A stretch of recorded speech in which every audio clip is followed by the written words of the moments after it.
Welcome to the MLB Early Bird Podcast for the September 4th slate of baseball action. As we are here to break down the show, of course, as always, we are sponsored by Yahoo Daily Fantasy Sports. We've been telling you about Yahoo and some of the great leagues they have over there. We'll tell you a little bit more as we go on throughout this show. But Adam, it's always great to chat a little baseball with you. As we've got several early games tomorrow, but they're all double headers. So we are going to be concentrating on the main slate that does start at 7:10, a 9-game slate. Obviously, all the platforms have their pricing out. Anything immediately jump out to you when you looked at the pricing?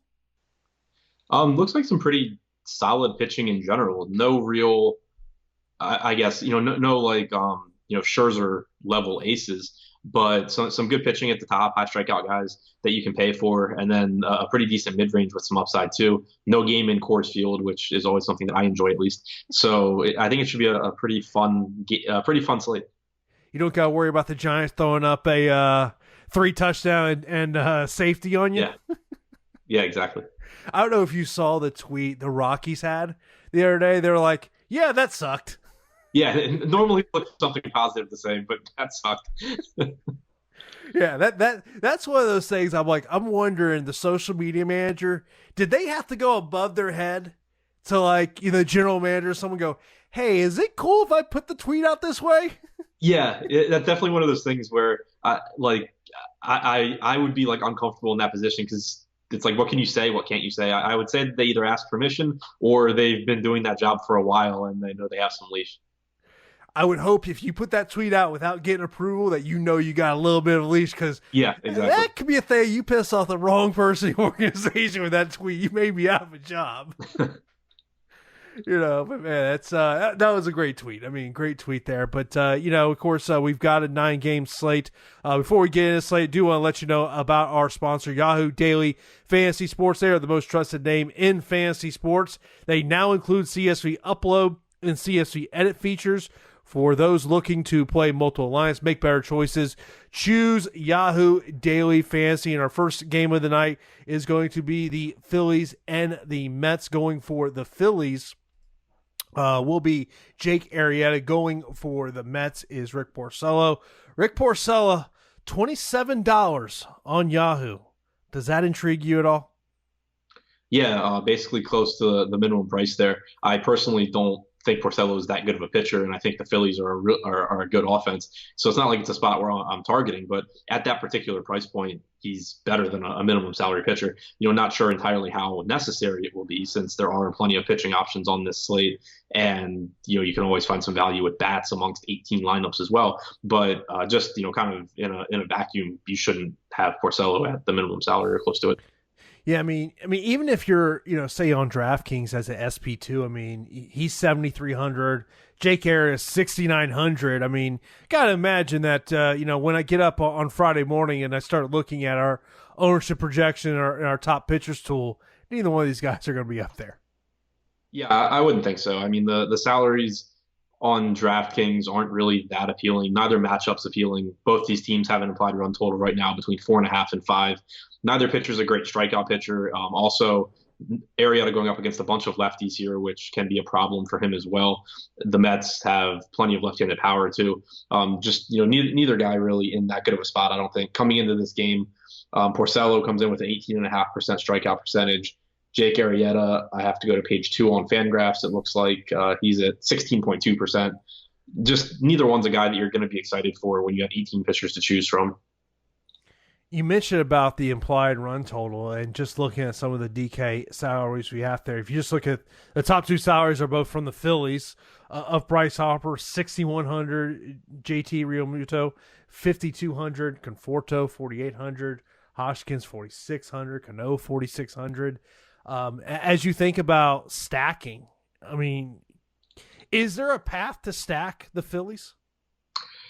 Yeah, I think so. It's not saying it's my favorite stack because, I don't think Porcello's great, but I don't think he's terrible either. But as far as the salaries, I don't think that'll really be a deal breaker, because looking at the pricing on DraftKings, as I said at the top, you have those arms at the top, but you also have a couple of value arms that we'll get to that I think actually will be good raw point plays, not just guys that you kind of can stick in your lineup and hope for the best. Guys that you actually kind of like at the bottom. So I don't think that expensive bats will really be a problem from a roster construction standpoint. I think you'll be able to pretty much build your lineups however you want to get to whatever offenses you want. Yeah, especially when you look at some of those Mets bats, in the lower 4K range, in DraftKings. You look at a Pete Alonso, a Nemo, they're both 4,300. Davis 4,000. I mean, they could. Who knows? Maybe the Mets become a popular stack tomorrow.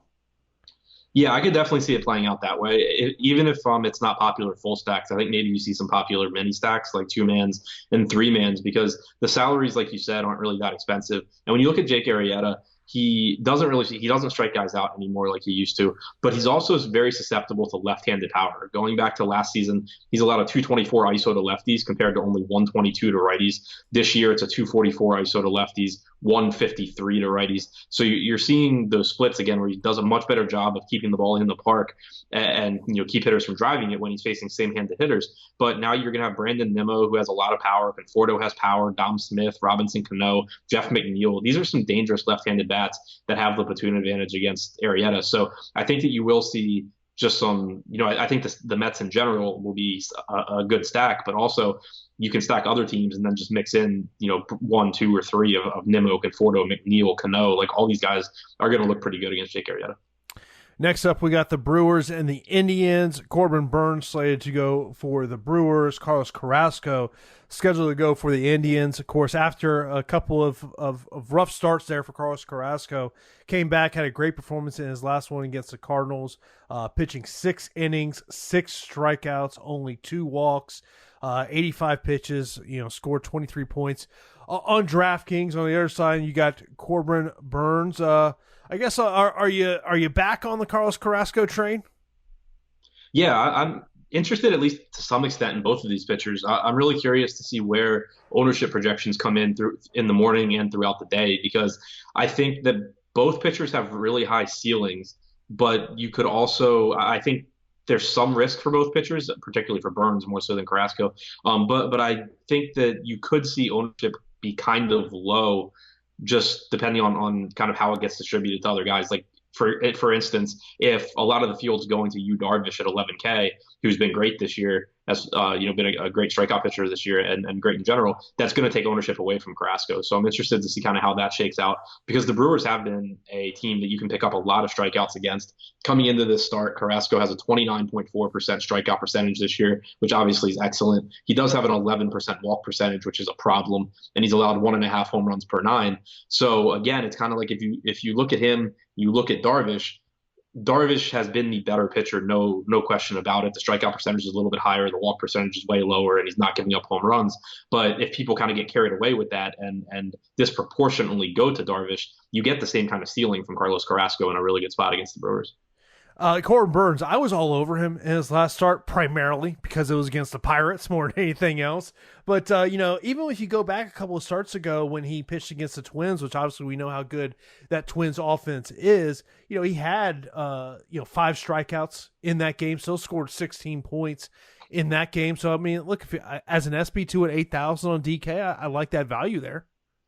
Yeah, I like I said, I'm really interested in the ownership here because it's a tough matchup against Cleveland. Obviously, this is a lineup that has a lot of really good hitters in it. As you get toward the bottom of the order, you get some strikeouts as well. But, a lot of left-handed power here. And at the top and in the middle, guys like Ramirez, Lindor, and Santana, pretty tough to get strikeouts there. So if there's a lot of ownership going to Burns, I won't be too hesitant to just find another pitcher that I like. But I think it's more likely that ownership is relatively low on him. Not saying that he's, sub 5% or anything, but I think it'll be kept in check by the tough matchup.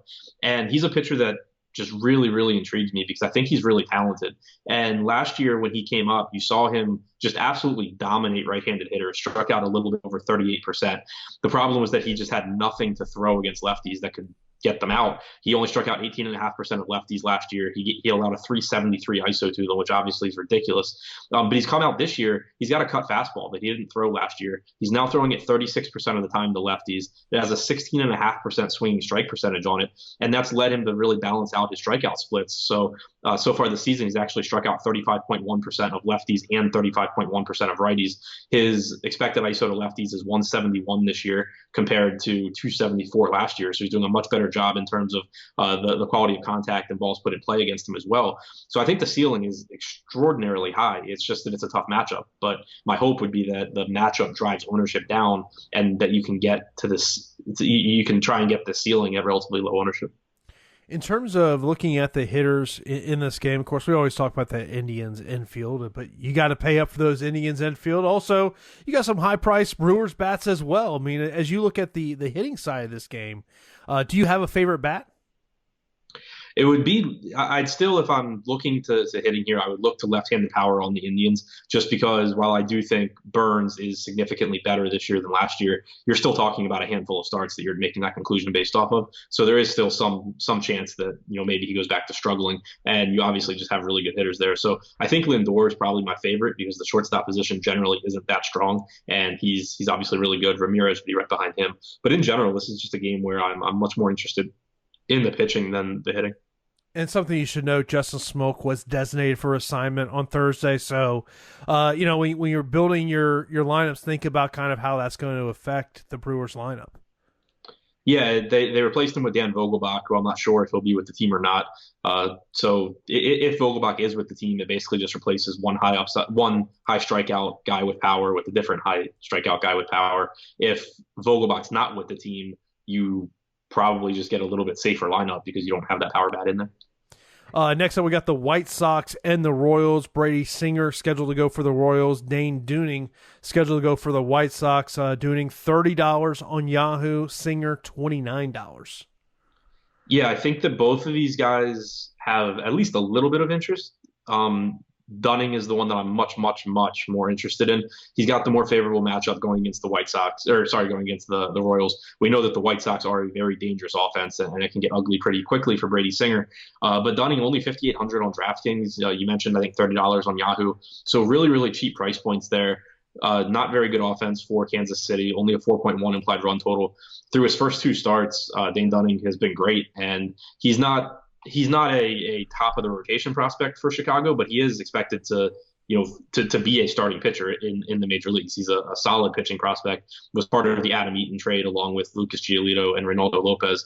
He went four and a third against Detroit his first time out, struck out 7. Went 5 innings against Kansas City his last time out, struck out another 7. He's thrown 73 and 79 pitches. So you're not expecting 6 innings. You're not expecting 100 pitches out of him. But if he can give you around 80 pitches, give you 5 innings at 5,800, that's still going to be a pretty nice projection. The only thing that I point out is that there is one other pitcher at this price point on DraftKings that I think is even better than Dunning. But he was one of the pitchers that I was alluding to earlier, where I think he's going to project for a pretty decent raw score. It's not just one of these guys where you're saying, oh, he's in the 5Ks, hopefully I get 10 points and can move on. Like, I think he's actually going to project as a solid option.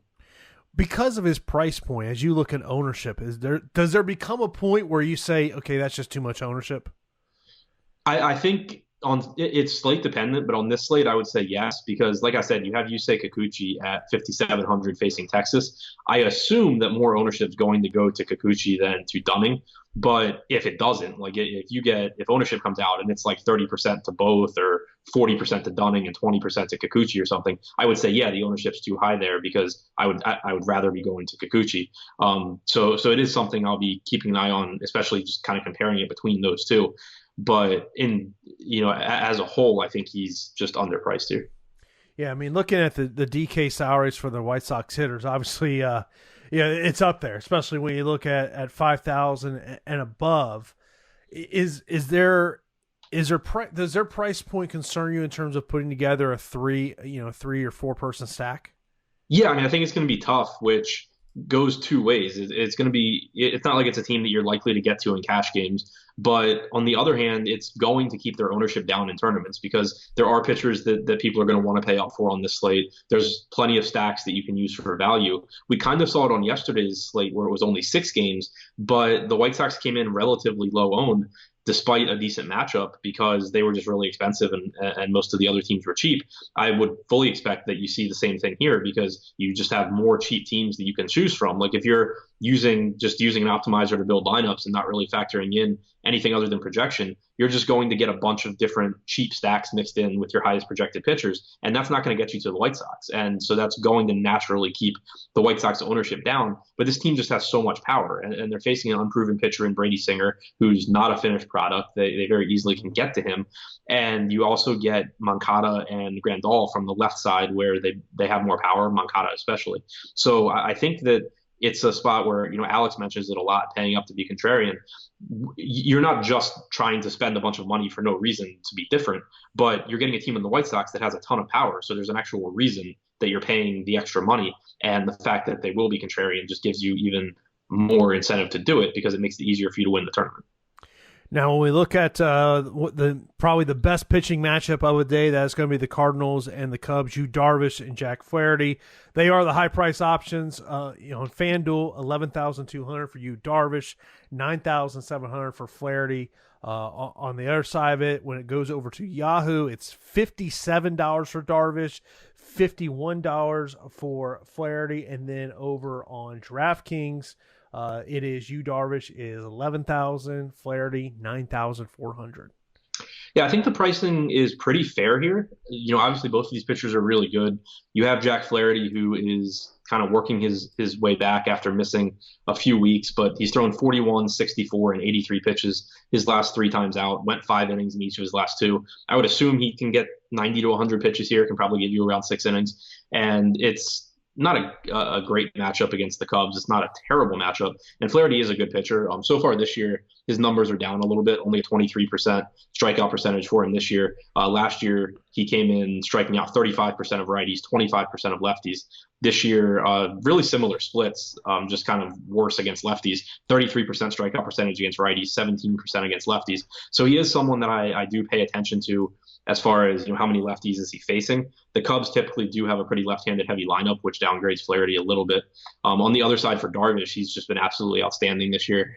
30.8% strikeout percentage, only walking 4.5% of hitters, which is a really big deal for Darvish, because there was that stretch last year, the first half of the season really, where he was a double-digit walk guy, and then he just fixed it and basically became an ace, and he's still doing it now. So I think Darvish has really been one of the best pitchers in the league so far this year. The Cardinals aren't my favorite team to take pitchers against, but they're also, it's not like they're the Astros or the Dodgers. Mm-hmm. So I think that as long as the ownership on Darvish doesn't get too out of control, he'll be one of my favorite pitchers here. I do think you'll want to pay attention to the ownership, though, since he is the most expensive pitcher, and since there are plenty of high upside options elsewhere. If his ownership's coming in somewhere, 40, 50% in large field tournaments, you can start to move away and take a chance on some of these other guys. Yeah, I think especially when you're talking about FanDuel with the one pitcher slate, I mean, that's going to be key to look at those ownerships. In terms of the bats, does a Cubs stack stick out to you? No, not really. I mean, both of these pitchers I just have a lot of respect for. Mm-hmm. Unless maybe if the win right now, it doesn't look like we're supposed to, but if we get like a Wrigley win game or something, then maybe my opinion changes. But I think both of these pitchers are just really good. Next up, we've got the Astros and the Angels. Lance McCullers is going to go for the Astros. Dylan Bundy is going to get the start for the Angels. Yeah, two good pitchers here. Bundy has been really good for the Angels so far this year. He has a 27.2% strikeout percentage, 3.78 xFIP. He's looked a lot more like the pitcher that we were hoping that we were going to have in Baltimore for most of his career, that he would kind of tease us that he was going to get there and then it would go away. But obviously a really tough matchup here going against Houston. Bundy comes in at a really expensive price point too, at $10,400 on DraftKings. That's pretty much going to take him off the board for me, outside of, if you wanted to roster him at 5% owned in large field tournaments, then by all means. But, I think being sandwiched between Darvish and Carrasco is going to make it pretty tough to get there. As far as McCullers goes, kind of interested there. He started out the year really, really rough, and he's a pitcher that in general I have a really hard time diagnosing when something's wrong with him, because he's such a unique pitcher. All the stuff that I normally look at doesn't really mean a whole lot when you look at McCullers. So it's good to see that in 3 of his last 4 starts, he's gone out and been good. 5, 7, 2, and 7 strikeouts his last 4 times out. decent matchup against the Angels. They're a team that I've mentioned it a couple of times recently, but their aggregate strikeout percentage is really low if you look at their starting lineup. But it's not that bad of a team to take pitchers against because the aggregate is driven down by Fletcher, Simmons, Pujols, and Rendon not striking out a lot. Everyone else in that lineup strikes out at least at an average rate, if not more. Justin Upton, Joe Adell, Anthony Benboom all strike out a ton. So there is strikeout upside here from McCullers. The salary is affordable. I think that he'll probably, obviously I don't have projections done yet, but I think he'll probably project a little bit higher than Corbyn Burns in this mid-range. That means that he'll probably also be a little bit higher owned than Corbyn Burns. But I think that both of those guys give you a really high ceiling. McCullers has struggled on the road this year. Is that a concern for you? Not really. Houston is a favorable park for pitchers, despite it being a park that you can hit home runs if you, obviously just hit a fly ball to left field. Other than that, it does favor pitchers, especially with how often the roof is closed. But it's not like you're going into a great hitter's park in LA. Obviously it does favor hitters a bit more since they moved the right field wall in last year or the year before. But not too concerned about that. In terms of the bats in this game, is there someone that you would call your favorite bat in this one? Another one where a lot of I like both pitchers a lot. I would say that if I'm going to one side, I mean, Trout obviously is kind of always the favorite, but he's really expensive. Shohei Ohtani at 4,700, you could get there just based on talent. He's a really good hitter and he's cheap, or cheaper than his power suggests. But on the other side, you do have Michael Brantley at 3,400, probably hitting third. That looks like a pretty good value. Next up, before we get to our next game, which is going to be the Rangers and the Mariners, do want to let you know about the Awesemo Plus MLB Weekly Pass, where you can get access to all the great tools you hear us talk about on all the MLB shows. Like if you heard us talk about the ownership projections, also we got the top pitchers tool, player projections, ownership projections. So to get access to all those, sign up right now for an Awesemo Plus MLB Weekly Pass for $15.95. All you got to do is go to awesemo.com/join. I mentioned next game we're going to talk about is Texas and the Mariners. Kyle Cody is going to be going on the mound for the Rangers, and the Mariners just announced that Yusei is going to get the start for them. Yeah, so Kikuchi, I kind of had mentioned earlier that I was interested in. Multiple reasons here. For one, he's facing the Rangers, which has just been basically the best team you can face this year from a DFS standpoint. But on top of that, Kikuchi, came over with some fanfare and some hype from Japan last year and just frankly sucked. But this year he's been better. He's had a really, really, really difficult schedule, which kind of drives his numbers down. Like he comes into this game with a 6.1 ERA, but you look at teams that he's faced and they've been good. Yet he's still struck out 25.7% of hitters. He's only allowed 0.36 home runs per nine. His xFIP is 3.43. So you have an xFIP here that's about 3 full runs below his ERA, suggesting that he's gotten pretty unlucky there. I think he's really clearly underpriced. He's throwing much harder this year than he has in the past. His fastball velocity this year, he's averaging 94.9 miles per hour on, or a little over 94, about 95 miles an hour on his fastball. Last year, he averaged about 92.5 miles an hour on his fastball. So you've seen the fastball velocity come up. He also has added a cut fastball this year that he didn't have last year that's getting a ton of swinging strikes. It's basically a totally different pitcher than we saw last year. He's much, much, much better. Strikeout stuff is much better. Gets a good matchup against the Rangers. I fully expect, I've been playing 3 max and not 150 max, but I fully expect I have Kikuchi in all 3 of my 3 max lineups tomorrow. If I were playing 150 max, I think he would probably be my highest owned pitcher there too. Yeah, you mentioned about the matchups that he's had this year, and I'll point. Who's the worst offense he's gone against? He's gone against Houston, Oakland, Colorado, the Dodgers, and the Padres. Yeah, I mean, Colorado would be the worst, I think. But they still obviously have some right-handed power. But it's felt like almost every start this year. It's just been the Dodgers, the Astros, the Padres. Yeah, like you said, he's made 5 starts, and it's at Houston, Oakland, Colorado, Dodgers, Padres. So there's one start in there where you actually would expect him to do well. Yeah, his best start was against Oakland back on the first, where he had 9 strikeouts in that game, 89 pitches thrown. So, yeah, it's been a tough one. In terms of the hitting in this spot, you mentioned about liking Kikuchi in that spot. What about some of these Seattle bats? Yeah, looking up now to kind of see what I can find on on Kyle Cody. I don't, off the top of my head, know anything about him. So pulling him up now. He's 26. Former sixth round pick. Not a high prospect. FanGraphs has him as the 26th prospect on Texas. So doesn't look like the pedigree's there. Hasn't pitched above high A. He pitched at high A in 2017. 5 innings in rookie ball in 2018, and then didn't pitch in 2019. So must have been hurt or in like Korea or something. Steamer projects him for 8.3 strikeouts per 9, a 4.89 FIP. Seems like a below average. You would expect him to be a below average pitcher here. So obviously Seattle, not the scariest offense, but you do have some power with Kyle Seager, with Kyle Lewis. JP Crawford is the top, is not the worst hitter either, especially when you consider he's a shortstop. So you're never going to be excited about getting to the Mariners. It's just not a very good offense. Not to mention they just traded away Austin Nola, so now you don't even have like an appealing catcher option. But I don't really think that Kyle Cody should be very good. And moving on to the next game, we've got the Rockies and the Dodgers. Dustin May is going to get the start for the Dodgers. Antonio Cianciarulo is going to get the start for the Rockies. And, of course, this is a game in L.A., not Colorado, so we're not talking about a Coors Field stack. Yeah, it's the thing is, Dustin May comes in at 8,700 facing the Rockies. I still just don't know what the deal is with Dustin May. His stuff is really, really good. He's got one of the nastiest two-seam fastballs I've ever seen. Averages like 97-plus miles an hour with a ton of movement.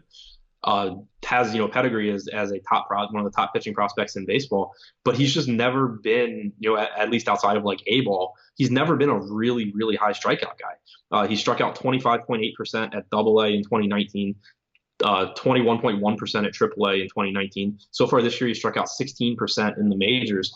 Gets ground balls, does a good job of limiting runs, but it kind of just seems like his salary is priced to his prospect status and, kind of like his ability as opposed to what he actually typically gives you from a DFS standpoint. So the Rockies outside of Coors are always a team that you're interested in taking pitchers against. But I have trouble getting to May over like Lance McCullers or Corbyn Burns, or even, if I can, finding the money for Jack Flaherty, just because I'm not convinced that this guy is at a point yet where he's going to rack up strikeouts.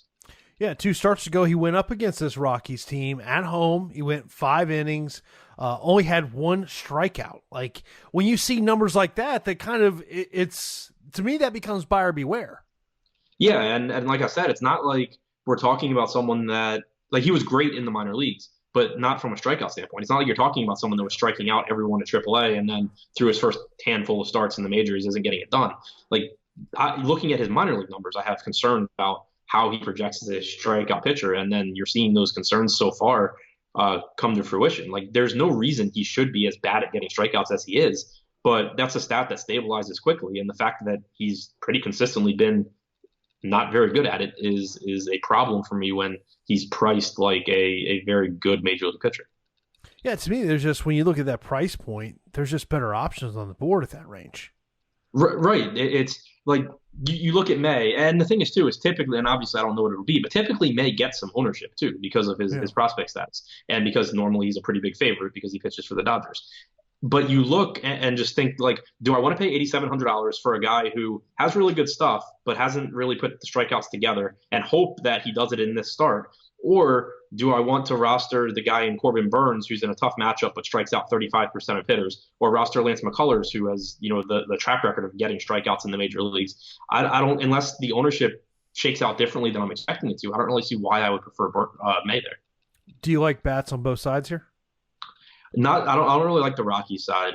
May does do a good job of getting ground balls. He is a good pitcher. I think he's not someone that you expect to have a lot of success hitting against, and that's reflected in the 3.5 implied run total for Colorado, which is another reason I think May gets a lot of ownership. For Senzatella, though, he's someone that pitches to contact, doesn't miss a lot of bats, generally can do a decent job of limiting power. This year so far, he's allowed a 134 ISO to lefties, 167 to righties. Since last year, a 193 ISO to lefties, 173 to righties. So it does an okay job there. But whenever you have someone that doesn't miss bats and is now going to be letting guys like Mookie Betts and Corey Seager and Max Muncy and Cody Bellinger and Jock Peterson all actually hit the ball, that's kind of a recipe for disaster. So I think the Dodgers will be a good team to get to the bats, and they're kind of similar to the White Sox in that the top part of this order is really expensive, so it'll keep the ownership in check somewhat. The bottom of the order gives you some value, looking like Jock Peterson and AJ Pollock, but it'll be tough for people to get that full Betts, Seager, Muncy, Bellinger stack without sacrificing a pitcher. So it should keep the Dodgers stacks exposure or ownership in check. Next up, we got the Padres and the Athletics. Zach Davies scheduled to go for the Padres. Officially, the A's have not announced their starter, but we're expecting that's going to be Jesus Luzardo going on the hill for them. Yeah, Zach Davies is a really, really interesting one, too. At first glance, like you look and you have May, Davies, McCullers, and Burns, and Davies just jumps off the page as someone that doesn't belong in that price range. But he's so far this year actually been very, very good. He's struck out 23.3% of hitters overall, which for Davies is high. But if you look if you look at his splits, he's struck out 30% of righties. He's struck out 17% of lefties. One thing that stands out as a big difference is that Davies' best pitch is his changeup, and typically you'll see pitchers where their best pitch is their changeup that sometimes they struggle with same-handed hitters and they don't get the same strikeout numbers. And that's been the case in the past as far as strikeout numbers go. But this year he's gone from throwing his changeup 28% to 42% to righties. He gets a 20+% swinging strike percentage on it. So it's an example of someone just throwing his best pitch now and not caring who's hitting, and turns out righties can't hit it either. So I don't think that he maintains a 30% strikeout percentage to righties for the entire season, or if this were a full length season. But I do think that he's a much better strikeout pitcher than he has been in the past, and he's going to face a predominantly right-handed lineup from the A's. So another one where, I'm not going to feel too comfortable about Davies, but I do think that it's someone to keep an eye on in tournaments, because any projection system that is worth using is going to factor in his previous seasons, pretty heavily.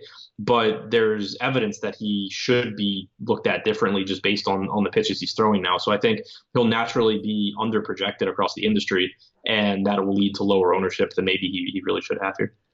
Yeah, I mean, when you look at in terms of the DraftKings prices, Davies 8,500. We just mentioned $200 more is Dustin May. Like, right. To me, I would be more interested in Davies than I would be May. I think I actually am too. Which, especially, if you told me they were the same ownership, I would lean towards May, I guess. But they're not going to be the same ownership. Like, you're talking about Dustin May as a massive favorite here, and Zach Davies is someone that has been around for 5-6 years and always has a 16% strikeout percentage. So there's basically no way that the ownership is even close to May, for Davies, and that makes him a solid tournament pivot, because again, you can talk all you want about how good Dustin May's stuff is, but in reality, his range of outcomes isn't really different than Zach Davies. These are both pitchers that Davies prior to this year and May ever haven't shown the ability to get strikeouts. So I think the range of outcomes is a lot more similar than people are going to think. Obviously, when people talk about the Padres bats, Tatis and Machado are going to be the first two bats that come to mind. Is there a favorite Padre bat not named Tatis and Machado in this one? I mean, yeah, those are obviously the favorites, especially going up against the lefty and Luzardo, because Trent Grisham, Eric Hosmer, Mitch Moreland, Jake Cronenworth, these guys are all going to have that lefty-lefty matchup.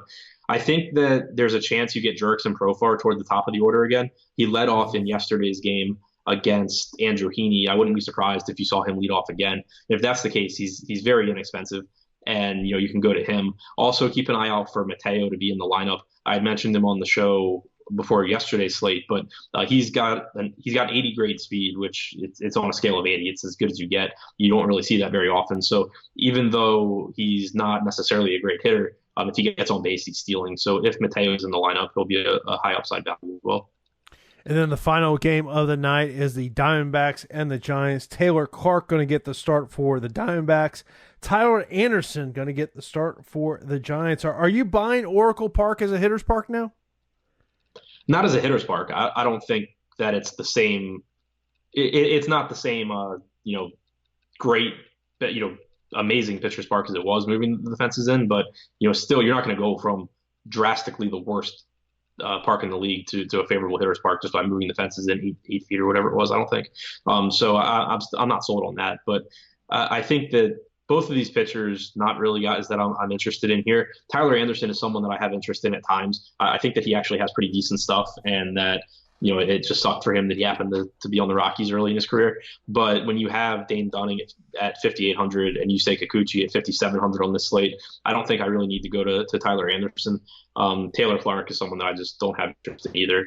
If I were going to go to bats, I think Alex Dickerson looks like a pretty solid value. He's got power from the left side. So does Brandon Belt going up against Clark. So I think those guys both look pretty good. And then Christian Walker, Eduardo Escobar, both are pretty favorably priced on Arizona. In terms of obviously San Francisco had a couple of games here where they've been, if you had that stack, you've done really well for them. And sometimes, some people are like, I just like to having games late in the day, so I have a chance late at night. Is San Francisco someone that you would say be on the lookout for when looking at that top stack tool, ownership tool, things along those lines? They're okay. I'd have trouble just because of the park, and also, not just the park, but you have to keep in mind that it's probably going to be like 60 degrees here. And obviously we're into September. You're not getting quite the same heat and humidity in some of these other stadiums, but you're still not getting 60 degrees and the ball's just dying in the air. So I wouldn't say they're one of my favorite stacks. I do, like I said, I do think that Dickerson and Belt look like pretty solid values individually.